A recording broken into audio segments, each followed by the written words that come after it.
Diyos ko, Lord! Wala namang masyadong natuwa. Wala nagpalakpakan ng may maraming kasamang sigawan. Ang nangyari, nung bigla silang bumulaga, mas marami ang LOL. Nakakaloka! This is Alwin Ignacio, the diva that you love, together with Miss Kumaring Ultra Maldita. Hi, this is Alex Brosas. And you are watching The Kitty Show. Tawayan at Talakayan Showbiz Edition. Siyempre naman, hindi nakawala sa aming mga mata at mapunuring mga pandama itong mga estatwa na ibidalandra sa isang Theme park. Kung saan may mga estatwang supposedly at allegedly ay dapat kawangis ni na Pops Fernandez, sino pa mare? Gladys Reyes, Aramina, Lisa Macua Elizalde, Maui Taylor, Rufo Gutierrez, Wilbert Ross, Bea Benene, Ashton Alviga, Lucy Torres, Richard Gomez, Michael B., Angel Aquino, and Isko Moreno. At meron pang mga iba na hindi na namin pinakalanan dahil hindi naman ako sure kung natuwa sila sa mga estatwang kawangis supposedly nila. At ang pinakamalaki talagang katotohanan na problematic ang mga nasabing resin figures ay ang pag-pull out ng figure ni Paz Fernandez. Yeah. Siya ata ang kauna-unahang nag-pull out or baka siya ang kauna-unahang nag-request. Nag-pull out. Na-pull out ang kanyang statwa kasi sa totoo lang naman po, kuhang-kuha namin kung bakit tawang-tawa ang mga netizen sa itsura ng mga statwa dahil nagmukhang caricaturish yung mga artistang ginawa ng statwa. Yeah. And It's all because mataas yung standard set by Madame Tussauds. yes, Sa super taas, gusto nilang gayahin. at ang nakakaloka, sa paggaya nila, kitang-kita talaga na pang third world! Yung mga estatwa sa Startista ba? Kasi sa Madame Tussauds, totoong wax figures yun. Pangalawa, totoong buhok ng tao yon, kilay ng tao, pilikbata ng tao ang ginagamit. So, pag tinamaan ng ilaw yon, kasi wax figure, mas maganda ang tama. Mas maganda ang dating nung figurine. Yeah. Nung kung ano man ang nagawa. Sa atin, ang material, resin. Yung parang ginagawa na ng mga manikin sa mga department store. Yun ang mga material na ginamit. So, pag tinamaan ng ilaw yon, flat. Walang texture, walang kahit na anong... Naalala ko tuloy yung ano, Ano? yung line Na? na talagang bagay dito. Ano yun, Mars? You're nothing. The second rate. Trying hard. Copycat. Diyos ko, Lord. Alam mo, kung buhay po si Sherry Hill, sasambatin niya yan, at talagang, ako rin naman, kung ako yung artista, ano mo, Mars, hindi ako pupunta. Kahit pa sabihin ko may wax figure ako. Kasi parang, no offense po sa mga artist na gumawa, ng mga statue, parang naman po masyado niyang minudali ang paggawa. Pangalawa, parang kitang-kitang kapos na kapos sa budget. Ang shabby ng mga outfit, ang shabby ng mga itsura. Oo, parang yung mga dress, ano? Diba? Yung mga dress na lang, di ba? Diba? Parang Ang shabby. it's so it's not only shabby, it's very divisory. Charot! Yes! Di ba parang Diba?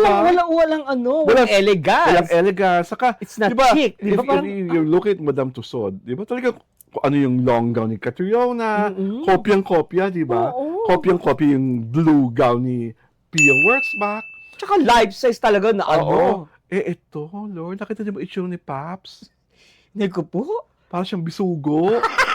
Oh, may kalman. Diba? Bisugo na nalagyan yun ng make-up. At saka yung eyes ang kino-complain. Oo, diba? Parang hindi magandang Nakita niyo naman yung pagkakaano. nakita niyo naman yung statwa ni Rufa. Mm.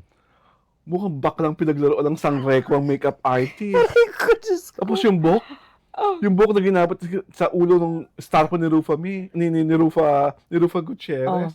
Parang tinis ng mga bakla galit na galit sa sa spray net. Di ba parang patay na patay yung Hindi ko kasi itsura? nakita yung kay At Rufa. nakita niyo ba yung kay Lisa Makuha Elizalde, di ba? Si Lisa in person, elegante. Diyos ko, Lord. Nakita niyo ba yung itsura ng mukha? Silang nagpagawa nun, Di ba? ha? Nakita niyo ba yung itsura ng statwa ni Lisa Makuha Elizalde? No offense, ha? Pero chichay na chichay. Alam mo kung buhay si Aling Chichay, magdadabog ang bangs. Ay, Di ba? baka she was the younger version. Charot! Charot! Tapos, nakita niyo ba yung kay Gladys Reyes rin? Oh. Uy, nandun si Gladys, Oo, ha? pero syempre, di ba? Alam ko naman baka may appearance fee yun, di ba? Ah? Siya dumating. Oh, nandun si Aramina. Sa Aramira pa ba? Lahat patol. Oo, saka si Aramira pa, takot ako sa publicity noon, no? Oo. Gusto ko talaga malaman, relevant siya. Nakita niyo naman yung tsura ni Aramina, yung statwa. Panginoon. Ano ba naman kayo? Aray. Alam nyo, dapat hindi po minadali Kung gusto niyo gumawa ng ganyang payanig, pinag-isipang maigi. Oo. Clean-up ng maigi yung statwa. At saka hindi, dapat may preview ka muna. Oo. Para hindi ka kahiya-hiya. Para may test audience Oo. muna, di ba? Parang gumawa ka ng pelikula, i-preview mo muna para yung overall impact no Saka dapat, open sila sa criticisms. Oo. Kung nagpa-preview sila, para bago pa siya isinalang sa publiko, maganda na yung mga staff, yung mga manikin. dapat na-replenish na yung pisking hampa, Oo. yung mga ganon, yung makeup na chararat, di ba? Oo. Yung Yung mga buhok na alam mong patay na patay. Oo, di Yung ba parang galit na galit sila sa mga buhok ng mga artistang ginagawa. alam mo, it's a gimmick Diba? na botch gimmick. If this is a gimmick, it achieved its purpose, di ba? Pinag-usapan. Pinag-usapan, Oo. pinagkagulahan. At achieve na yung mga LOL moments at mga lait kay lait. But now that all these criticisms are out there, valid po silang lahat. Isa-isahin nyo at isara nyo muna ulit yung exhibition hall at i-overhaul ang lahat ng mga statwa. Pwede, kasi nakakaloka pa, baka kasi pinagbasihan na yung mga lumang litrato. Diba? Kasi pag wax figure, kinukuha talaga yung measurements ng artista. Ganun sa tusod hihingin talaga nila yung measurements. Pati yung height. Yung height, yung weight, yung shoe size, yung ganito. At saka siguro, pipicturean tapos i-enlarge para makita kung Saka hindi talaga, they really ask for the right people. For example, kung si Pia yan, Empire ang kakausapin. Hihingin lahat ng measurements ni Pia. Yung kulay ng skin tone, yung ganon, yung ganon. Hinihingi nila lahat. Dito parang feeling ko yung mga pinagbasihan, yung mga lumang pa nilang larawan Yung mga itsura ni Pops doon. Oo, diba? Pinggang. Diba yung Pops doon? Kulay buwan pa yung fest niya doon. Tapos hati sa buka. Hindi na pa gano'n yung itsura ni Pops. Yung Pops na nasa sa estatwa, parang circa yung penthouse live ata ang ginamit yung larawan. Bayaran naman kayo kay Pops. Aray ko. 50 na po si Pops, pero nung ginawa niyo namang statwa, ginawa niyo ba katawa-tawa?